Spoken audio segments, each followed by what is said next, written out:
Demon Emperor Chapter 612 hanggang 613. Nagpapatuloy. Mahihirapan na tayong pumili ng kandidato ngayon sa opisina ng trabahador dahil nagkaroon na ng alitan ng dalawang kampo. Tanginang yan! Sino bang gagawang sumira ng magandang plano ko? Tuturuan ko yan ng leksyon para magtanda! Wala ring saysay ang gagawin mo. Sigurado ako na may rarason sila kaya nila nagawa yon. Tama ba ako? Ano bang inirason nila sa inyo? Para makapanggulo sa opisina ng trabahador. Pinuno ng sekto, sila daw ang ginatawan ng kapili-piling mag-aral. At gusto nilang subukan kung gaano kalakas ang mga mag-aral. Ginamit nila ang paghamon sa kanila ng mga mag-aral bilang dahilan nila para pumatay ng maraming trabahador. Dahil walang nakasaksi na iba at wala ring CCTV sa sementeryo. Kahit ano pang sabihin natin, babalik ta rin lang nila yon. At nasa likod nila si Venerable C, ang kanilang backer. Lalo lang tayong mapapasama kapag nagkaganon. Ang palusot nila ay pumunta sila doon bilang kinatawan ng kapili-piling mag-aral. Kayong tatlong malupiton, may inutos ba kayo sa kanila na gawin? May natatandaan na ako. Ano ba yung huling sinabi mo sa kanila, Taba? Wala lang naman, sinabi lang sa akin ni Eugene. Gusto niyang maging kinatawan ng kapili-piling mag-aral para subukan ang mga kandidato ng magiging kapili-pili at magawa niya ang kanyang tungkulin bilang matandang ate. Akala ko kasi pinaprank niya lang ako, kaya pumayag ako. Hindi ko akalain na inutakan pala nila ako. Bobo ka talaga, Taba. Ngayon ang opisina ng trabahador at ang mga kapili-pili ay magkaaway na. At wala tayong magagawa sa dalawang yon. Paano nating maayos ngayon ang problemang ito? Siya nga pala, nasaan na si Jupa? Bakit wala siya doon? Nagpaalam siya sa akin ng nagmamadali, parang may importanteng gagawin.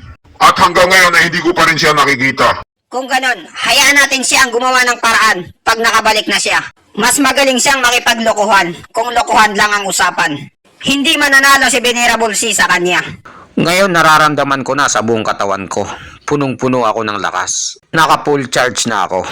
Nararamdaman ko sa katawan ko ang kaluluwa ng isang dragon sa langit.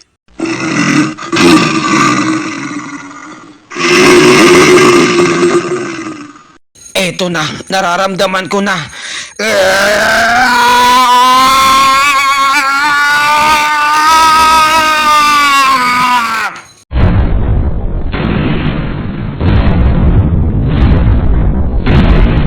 Napakalakas ng nilalabas niyang hangin sa katawan. Ang kapangyarihan ng kaluluwa ng dragon sa langit ay kahanga-hanga kahit kabubuo lang. Kaya hindi nasira ang balisang pormahan dahil sa tulong ni Sir. Ginamit niyo ang kaluluwa ng dragon sa lupa. Ang batang yan, nakajackpot tayo sa loto sa kanya. Sinong nagsabing hindi? Ito ang unang pagkakataon na makakita ako ng kaluluwa ng dragon sa langit. At masasabi kong napakalakas nito, sobra. Ngayon kompleto ng lahat, ramdam ko sa katawan ko. Sa wakas, tapos ng lahat ng pasakit at paghirap. Ang kaluluwa ng dragon sa langit ay hawak ko na sa aking mga kamay. Isang grado ng radiant stage at isang grado ng ethereal stage. Ngayon ay punong-puno na ako ng galit. Ang buong katawan ko ay galit na galit. Oh, teka lang, parang may iba pa akong nararamdaman. Ang dugong anak ko, lumakas rin. Isa na siya ngayong radiant stage. Ang dugong anak ko ay isang espiritu sa mundong ito. Hindi siya nabuo dahil sa pader ko siya ipinutok. At isa na siyang radiant stage ngayon. May napakasama siyang itsura at kaluluwang kapangyarihan. Mas malakas siya kaysa sa pangkaraniwang eksperto. Ha ha ha. Ha ha ha ha. Ngayon kasama ko na ang kaluluwa ng dragon sa langit. Isama mo pa ang dugong anak ko na sekretong atake sa'yo. Wala nang makakatalo sa akin. Ha ha ha. Ano ito? Nagiging dilaw ang paningin ko. Ngayon, ang kaluluwa ng dragon sa langit ay nabuo na. Tapos na ang lahat, kaya pwede ninang tanggalin ang harang. Aray, ano itong naramdaman ko? Parang may umatake sa akin. Anong nangyari sa inyo? Ba't bigla na lang kayong nahimatay? Ang balisang pormahan na harang ay winasak ng batang yon. Paano nangyari yun? Sa anong paraan?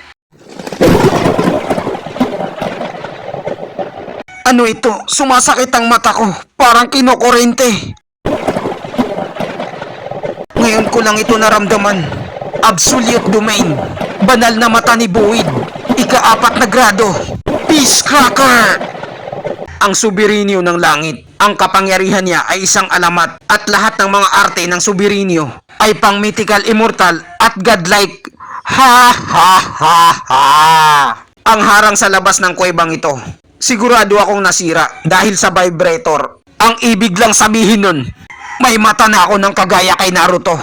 Ang Seed Smooth. Sa 100 metro ang layo. Ako lang ang bossing sa lugar na yon at wala nang pwedeng makapangupal.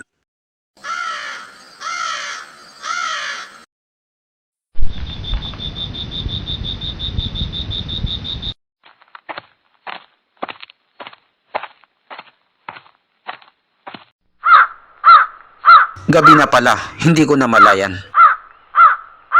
Stewardess Chupa! Sa wakas, lumabas ka na rin! Binabati kita sa matagumpay na paglakas mo! Ang lahat ng ito ay salamat sa iyo dahil binigyan mo ako ng magandang lugar na mapagtataguan. Dahil may hirapan ako kung sa tabi-tabi lang ako mapag-isa. Stewardess Chupa, ayaw mo bang itanong sa akin kung anong mga nangyari sa araw na to? Katulad na lang nung harang, alam kong matalino ka at hinuhulaan mo na kung sino. Tama ka dyan, kailangan kong malaman. Pero ano ngayon sa akin? Wala kang pakialam, bakit naman? Bakit? Kailangan bang may paki ako? Ang nasa isip ko kasi, ang unang itatanong mo ay kung sino sila. Naghanda na rin ako ng palusot na isasagot sa'yo. Ngayon wala na, hindi na kailangan, napunta na lang sa wala. Ha ha ha, pinag-isipan ko na rin yon. At ano pang saysay ng pagtatanong ko sa'yo, kung hindi mo naman sasabihin sa akin ang totoo. Matandang ewan, ang totoo niyan, ang pinakamalaking biyaya na natanggap ko sa Demon Semeng Sekto ay nakilala kita. Tinuruan niyo ko sir ang katotohanan sa mundong ito. At nabuksan ang mga mata ko, kasama na rin ang buong buhay ko. Ako ba? Nakaka-touch ka naman, Chupa. Lalo na tungkol sa mga katangian ng mga tao. Ang 4 na baitang. Saan sa 4 na yun? Sasabihin ko sa'yo, simula 1 hanggang 4. Ang una ay ang pagiging ignorante. Nabubuhay lang pang araw-araw at walang tiyak na patutunguhan. Ang pangalawa ay alam niya kung anong nangyayari sa sarili niya, pero wala siya sa lugar. Kahit alam niyang wala siya sa lugar, malakas pa rin ang loob niya at mayabang. At ang pangatlo ay alam niya ang sarili niya at nasa lugar siya. Nagagawa niya ang lahat ng gustuhin niya, pero dala-dala niya sa kanyang puso ang bigat at sakit. At ang pang-4, aalamin mo kung anong dahilan. Ngayon nabuksan na ang mata ko at hindi na ito natatakpan ng mga bagay-bagay. Matandang ewan, alam mo bang nagtagal ako sa 2 baitang? Matalas ang mga mata ko, pero mabigat ang dinadala ng puso ko. Dinadala ko lagi sa aking balikat ang problema ng mundo. Natatakot akong magkamali. At yun ang pumipigil sa sarili ko nung una. Pero ngayon, nasa 4 na baitang na ako. Kung saan ikaw ay naroon. Kung saan wala nang kwenta sa akin ng lahat ng mga bagay-bagay. Ang importante lang ay ang intensyon mong maganda. Wala talaga akong balak alamin kung sinong mga eksperto na yon na naglagay ng harang. Dahil kapag inalam ko pa, kailangan ko pa silang bayaran dahil utang na loob ko yun sa kanila. Kung hindi ko sila alam, ibig sabihin wala akong babayaran. Ha ha ha ha. Kakaiba ka talaga, Chupa. Masyado kang matalino at scammer. Titignan mo lang ang isang bagay at alam mo na ito na isa itong panluloko. Parang walang kwenta sa'yo kapag hindi mo magagamit. Kung ihalin tulad dito sa tao, naglalakad ka para malaman ang katotohanan. At yan ang pinakamalaking kaalaman sa lahat. Stewardess Chupa, ngayong nandito ka na sa daan na ito, lalo ka pang mapapalapit sa daw. Napakalaki ng hinaharap mo. Mangyayari lang yan sir, kung patuloy mo pa rin akong tutulungan. Oo naman, nandito lang ako para tulungan ka. Lagi akong nasa likod mo. Master, sa wakas nakabalik ka na. Ang tagal mong nawala. Kanina ka pa namin hinihintay dito. Ano bang nangyari dito? Ilang araw lang ang nakakalipas. Ba't naging walang katao-tao ang lugar na to? Ako at saka si UR na batang Blondie, wala rin kami dito. Dahil kung hindi ko hahayaan na saktan niyang aking ama. Lalabanan ko siya. Anong gagawin mo? Ipapahamak mo lang ang sarili mo. Huwag mong isipin na may 9 na grado kang masamang gamit at kaya mo nang lumaban sa 8 gradong Radiant Stage na eksperto. Kung sino man ang malakas o mahina, depende yon sa gumagamit ng kapangyarihan. Master, ang dignidad ng mga trabahador ay tinapak-tapakan lang nila. Yung ibang mga mag-aaral sa labas at loob, nagsisisi sila kung bakit pa sila pumunta rito. Ganyan talaga ang mangyayari pagkatapos nila kayong ilampaso.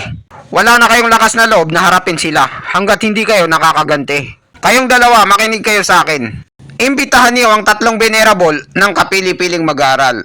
Magpapaparte ako bilang paghingi ng tawad sa kanila. Ano? Hingi tayo ng tawad sa kanila? Hindi ba hinamon sila ng mga mag-aaral natin? Kaya naman hingi tayo ng tawad sa kanila. Para may pakita natin na bukal sa loob ang paghingi ng tawad. Maghahanda ako ng regalo para sa kanila, mga masasamang gamit. Para makita ng lahat na ang dalawang kampo ay magkasundo pa rin. At saka imbitahan nyo rin ang mga venerables at mga matatanda ng opisina ng trabahador. Dahil kakaunti na lang ngayon ang kapili-pili sa opisina ng trabahador. Pumunta sila rito para manggulo. Tapos ngayon, imbitahan natin sila para mag-party. Hindi na tayo mahihina na tulad ng opisina ng trabahador na alam nila. Ang mga mag-aaral sa loob ay humahanga sa atin. Tapos magpapakumbaba tayo at tayo ang papalabasin ng masama.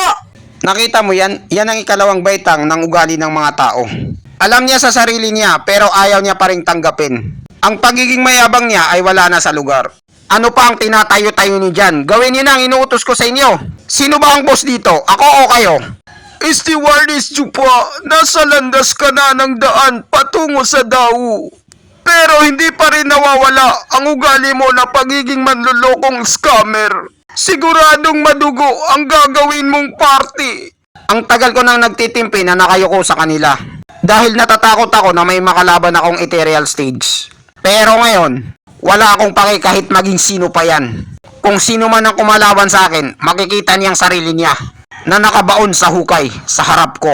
Ito ang malaking pinagkaiba ni Negrong Guiho at Chupa. Ang layo ng agwat nila ay parang baguhan lang at saka eksperto. Kitang-kita mo na aura pa lang. Sa wakas, nakita na rin kitang nagalit. Isa lang ang ibig sabihin yan, mahal mo pa rin siya. Sige lang, magpaka-wild ka lang. At iuntog mo sila sa pader. Nandito lang ako sa likod mo. At dito nagtatapos ang chapter 612 hanggang 613.